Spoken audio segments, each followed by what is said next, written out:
శ్రీ గణేశాయ నమః. శ్రీమాత్రే నమః. శివాయ గురవే నమః. శ్రీకృష్ణ పరబ్రహ్మణే నమః. శ్రీరామాయ నమః. శ్రీ గురుభ్యో నమః. సచ్చిదానందరూపాయ విశ్వోత్పత్యాదిహేతవే తాపత్రయ వినాశాయ శ్రీకృష్ణాయ వయం నమః. మోహనవాణి ఛానల్ ద్వారా ఆదర్శ గురువు యొక్క వైభవాన్ని శ్రవణం చేస్తూ ఉన్నటువంటి భక్తామ తల్లులకు తండ్రులకు ముందుగా నా యొక్క సాధువాదాలు. ఇందులో మనం ఈ రోజున 6వ భాగంలోకి ప్రవేశిస్తూ ఉన్నాం. ఇందులో ద్విజత్వ ప్రాప్తి, ద్విజత్వ సిద్ధి విధి అనేటువంటి విషయాలని తెలుసుకుందాం. అథర్వ వేదంలో చెప్పింది ఏమిటి అంటే, ఆచార్యుడు ఉపనయన సంస్కారం చేసి తన దగ్గరకు వచ్చినటువంటి విద్యార్థిని తన గర్భంలో ధరిస్తాడు అనుకున్నాం. 3 రాత్రుల వరకు జ్ఞానకర్మ ఉపాసనా విషయాలు 3 రకాలైనటువంటి అంధకార అవస్థలను దాటించి వసు రుద్ర ఆదిత్య ఉదయించే పర్యంతం తన పొట్టలో అంటే తన వద్దనే తన గురుకులంలో ధరించి ఉంటాడు అని. కడుపులో పెట్టుకోవడం అంటే గురుకులంలో ఉంచుకుంటాడు. విద్య ద్వారా ద్విజ రూపంలో ఉత్పన్నమైనటువంటి ఆ బ్రహ్మచారిని చూడటానికి దర్శించటానికి దేవతలు విద్వాంసులు కూడా వచ్చి గుంపులు కూడతారు అన్నారు. అయితే శారీరక జన్మ తుచ్చమైంది, కానీ విద్య ద్వారా వచ్చేటటువంటి మానసికమైన ఆధ్యాత్మికమైన జ్ఞానమయమైనటువంటి జన్మ ఏదైతే ఉందో అదే నిజమైనటువంటి జన్మ. అందువల్ల ద్విజుడు కావటం మనకి గౌరవనీయమైనటువంటి విషయం ఎవరికైనా. కారణం ఏంటంటే, శరీరం అనేది పశువులకు ఉంటుంది, పక్షులకి ఉంటుంది. కానీ మానసికంగా ఆధ్యాత్మికంగా ఎదిగినప్పుడే వాస్తవంగా మనుష్యుడవుతాడు. 2వ జన్మ కేవలం అలంకారప్రాయం కాదు, ఇది వాస్తవం, అనుభవంలో కనిపించేది. అగ్నిలో బాగా కాలిస్తే బంగారం స్వచ్ఛం అవుతుంది, పుటం పెట్టడం అంటాం.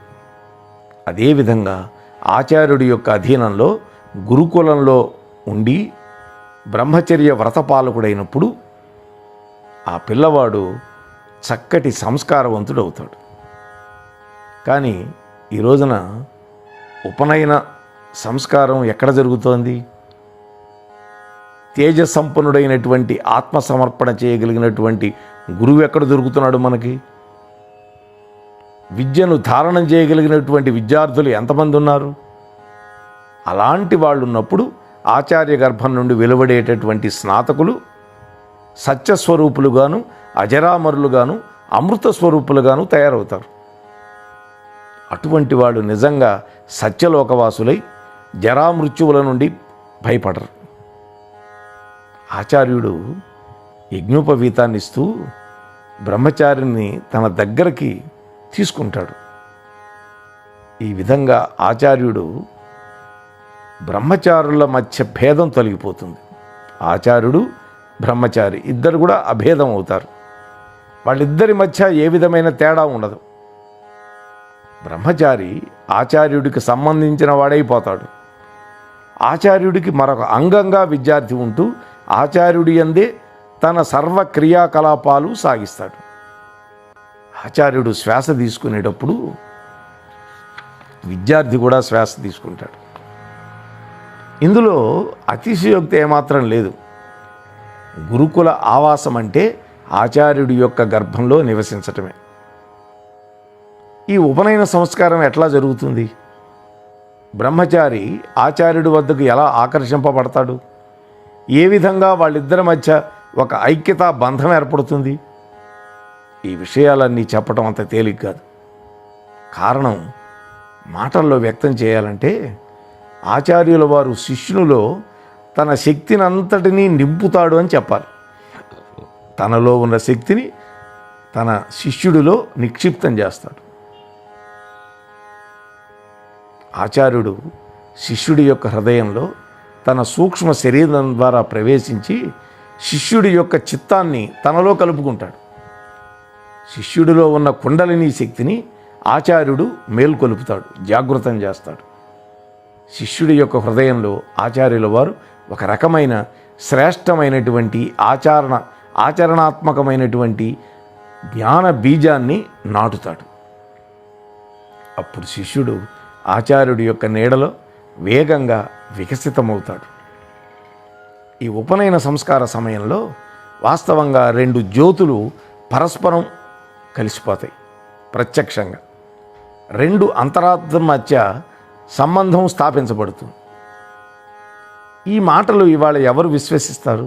అయినా ఈ విషయాలు ముమ్మాటికి వాస్తవం. అందువల్లనే వేదవచనాలు కేవలం ఆలంకారిక వచనాలు మాత్రమే కాదు, నిత్య సత్యవచనాలు అని మనం తెలుసుకోవాలి. ఆచార్యుడి యొక్క గర్భంలో 3 రాత్రుల వరకు ధరిస్తాడు అని వేదం చెబుతోంది కదా శిష్యుణ్ణి. ఆచార్య కులం అంటే ఏంటి? గురుకులం. ఉదరం అంటే ఏంటి? అందులో బ్రహ్మచారి గర్భంగా మారి 9 మాసాలకు బదులుగా 3 రాత్రులు ఉంటాడు.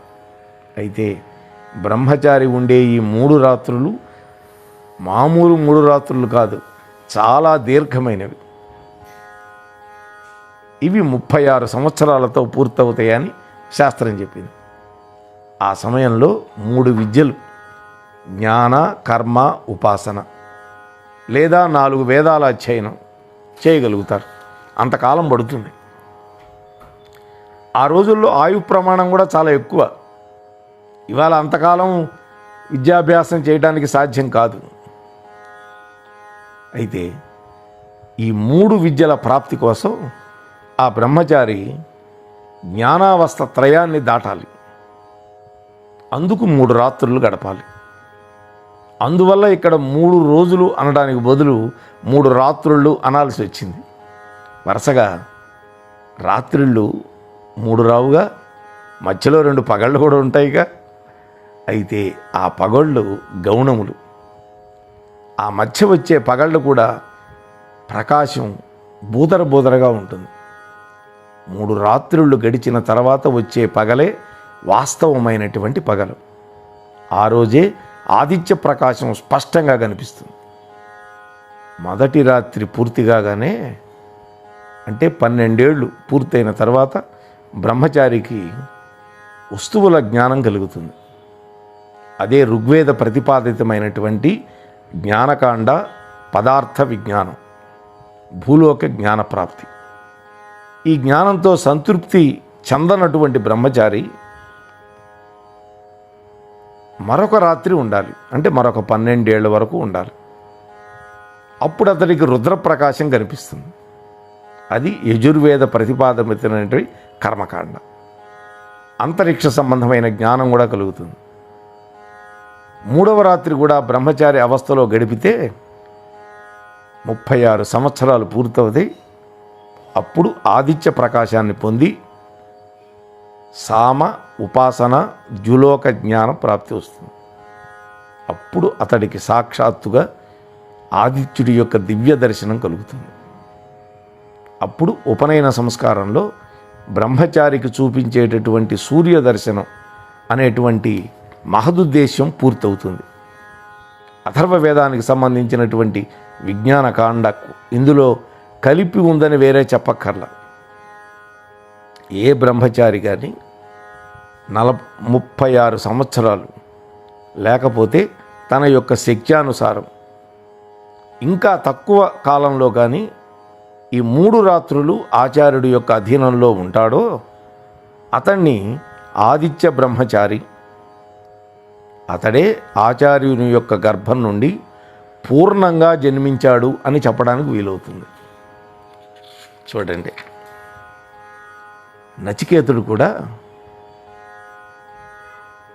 యమాలయంలో 3 రాత్రులు ఉపవాసం ఉన్నాడని కఠోపనిషత్తు చెబుతుంది. ప్రతి జిజ్ఞాసు అయినటువంటి బ్రహ్మచారి కూడా నచికేతుడే. మొదటి రూపాన్ని పూర్తిగా మార్చేసి నూతన స్వరూపాన్ని ఆచార్యుడే ఇస్తాడు అని కఠోపనిషత్తు స్పష్టం చేస్తుంది. ఆ యమాచార్యుడి వద్ద అంటే యమధర్మరాజు వద్ద బ్రహ్మచారి 3 రాత్రుల వరకు ఏమీ తినకుండా భోగాలకు దూరంగా బ్రహ్మచర్య వ్రత దీక్షలో ఉన్నప్పుడు ఈ 3 రాత్రులు చేసినటువంటి తపస్సు కారణంగా 3 వరాలు లేదా 3 సిద్ధులు 3 రకాలైన జ్ఞానాలు లభిస్తాయి. మొదటిది తండ్రి మొదలైన వాళ్ళకి సంతృప్తి అంటే భూలోక సుఖప్రాప్తి రూపమైనటువంటి వరం.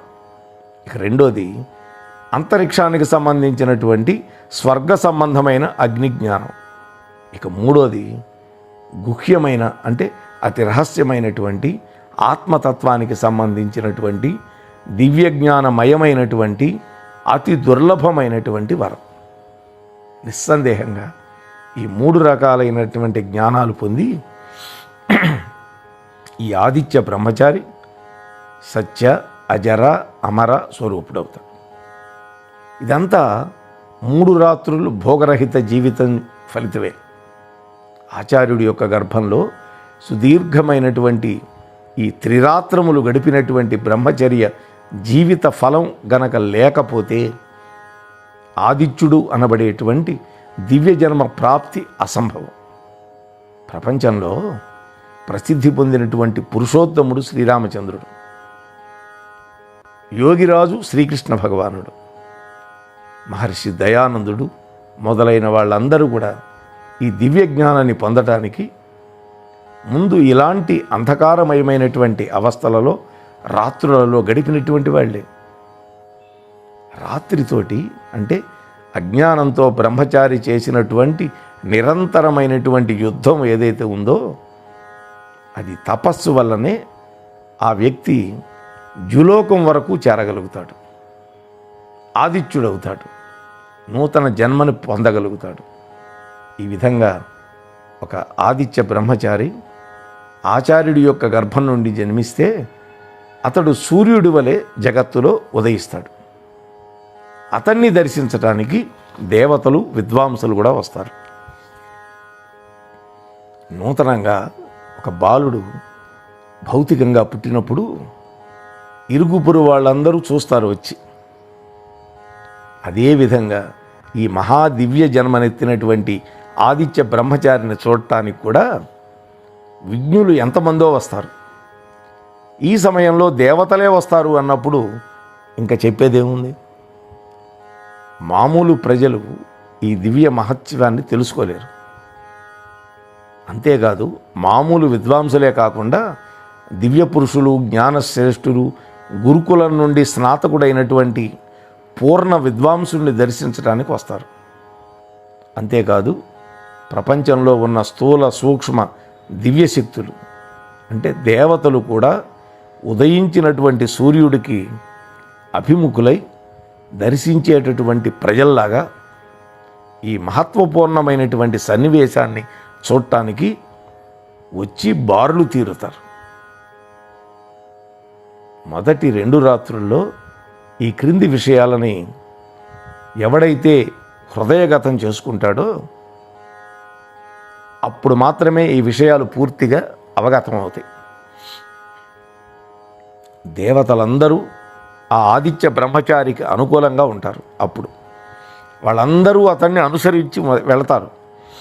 ఈ ఆదిత్య బ్రహ్మచారి ఈ ప్రపంచంలో మానవత్వానికి పరిపూర్ణమైన ఆకృతి.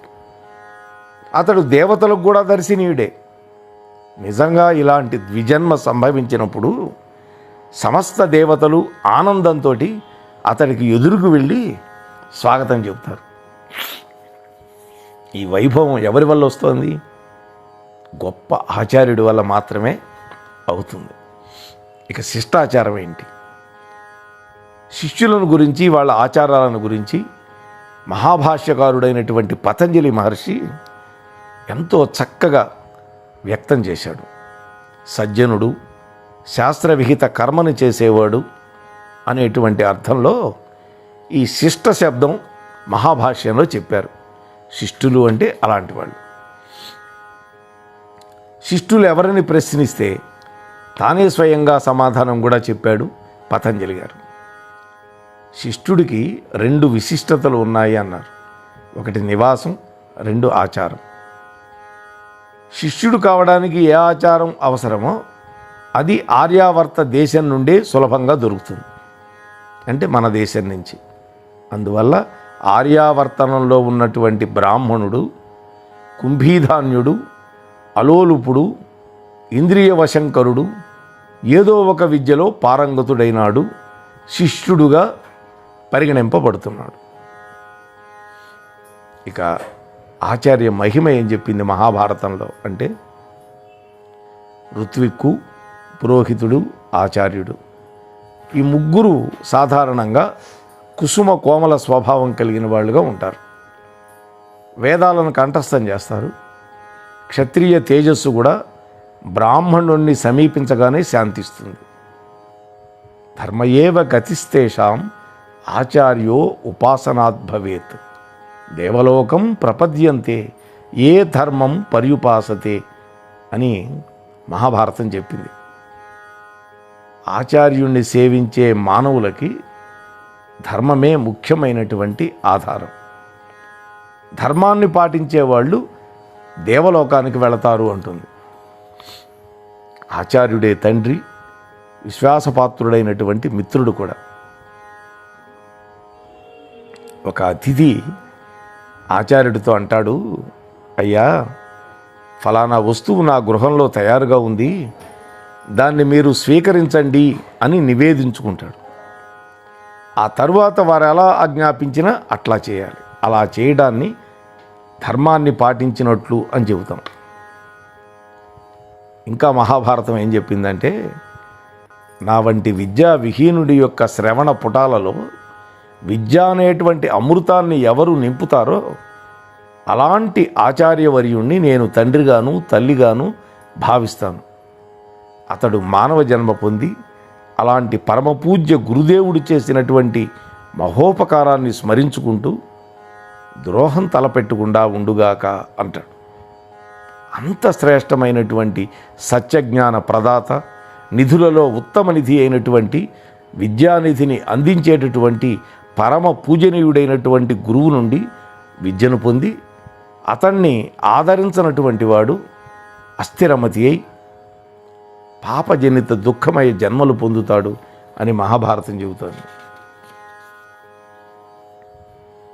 గురువు దగ్గర విద్య నేర్చుకొని జ్ఞానవంతుడైనటువంటి ఏ శిష్యుడైనా తన గురువు గారిని త్రికరణ శుద్ధిగా ఆదరించాలి.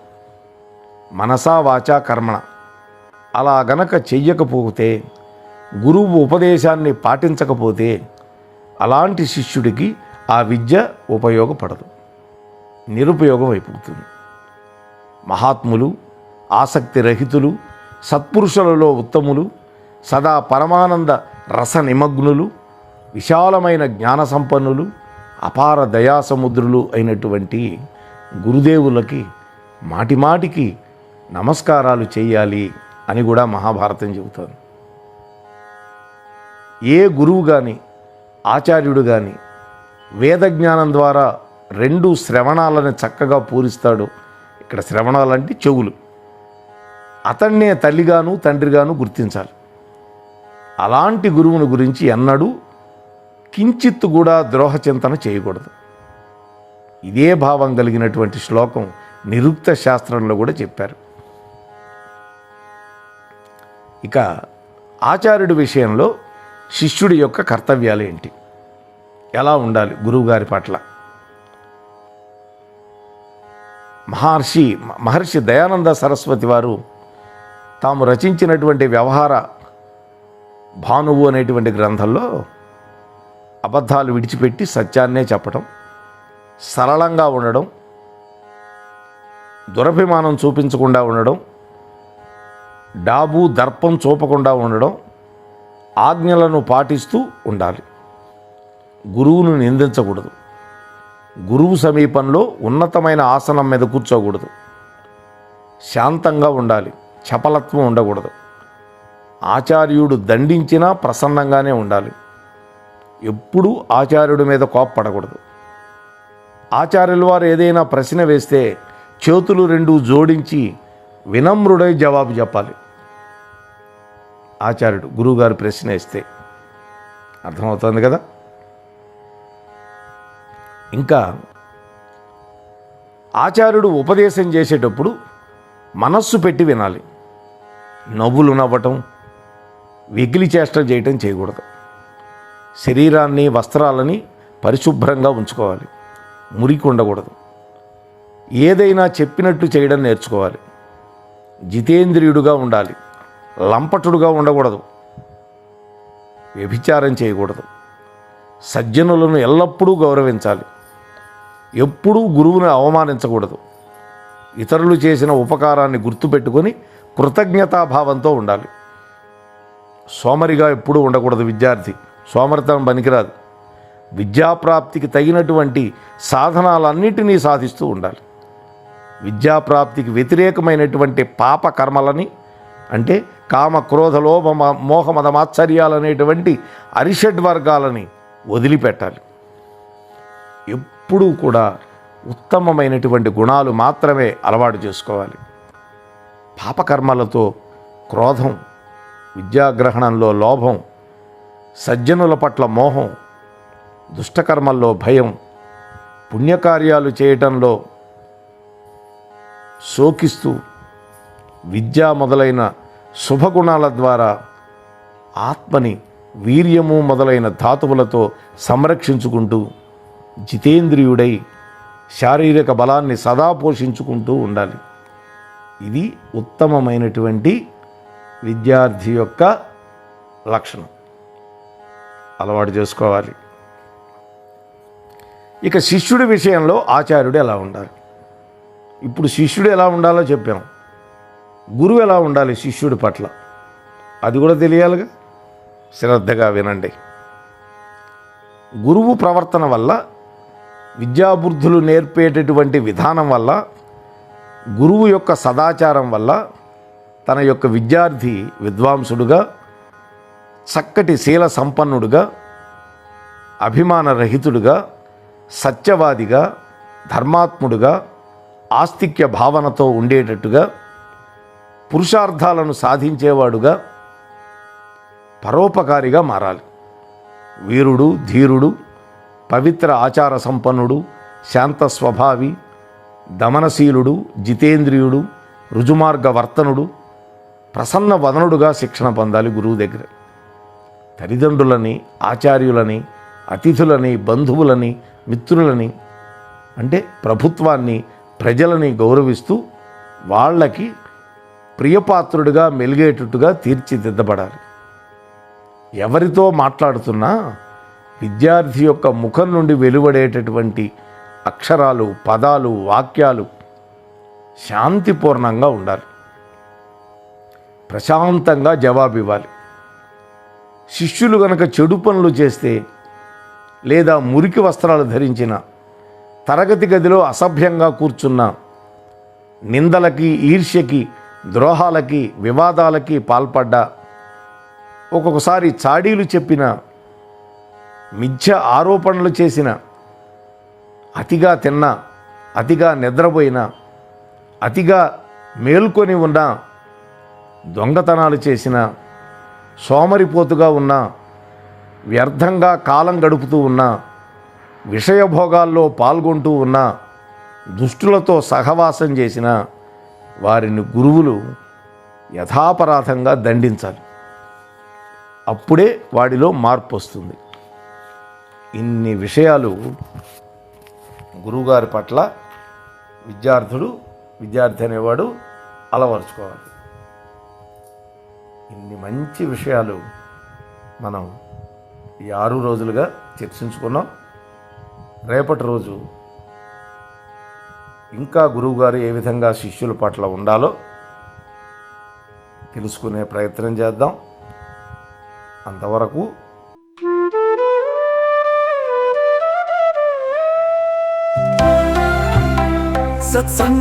సత్సంగం భగవంతుని లీలలు సాధు సత్పురుషుల గాథలు, మహాత్ముల జీవిత గాథలు, భగవంతుని తత్వం తెలుసుకునే ప్రయత్నమే సత్సంగం. ఈ సత్సంగం వినండి, వినిపించండి, వింటూనే ఉండండి. సత్సంగం, ఈ సత్సంగం.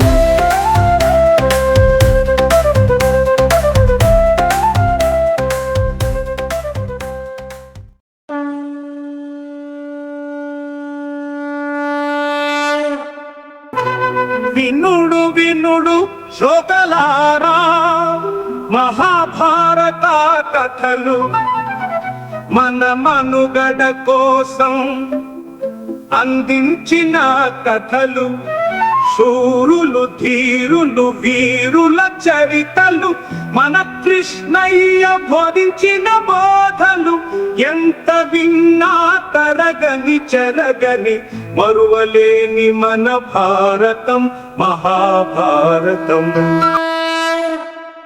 మోహన్వాణి తెలుగు పోడ్కాస్ట్ వింటున్న శ్రోతలందరికీ హృదయపూర్వక ధన్యవాదాలు. వినండి, వినిపించండి, వింటూనే ఉండండి. మోహన్వాణి తెలుగు పోడ్కాస్ట్ మీరు వింటున్నారు. మోహన్వాణి. మా కార్యక్రమాలు మీకు నచ్చితే ఇప్పటివరకు మా ఛానల్కి సబ్స్క్రైబ్ చేసుకోకపోతే వెంటనే ఈ క్షణమే సబ్స్క్రైబ్ చేసుకుని ఆ పక్కనుండే బెల్ బటన్ని మ్రోగించి అందరికీ షేర్ చేసి మీ విలువైన కామెంట్ని కూడా చేసి మమ్మల్ని ప్రోత్సహిస్తారని కోరుతున్నాను.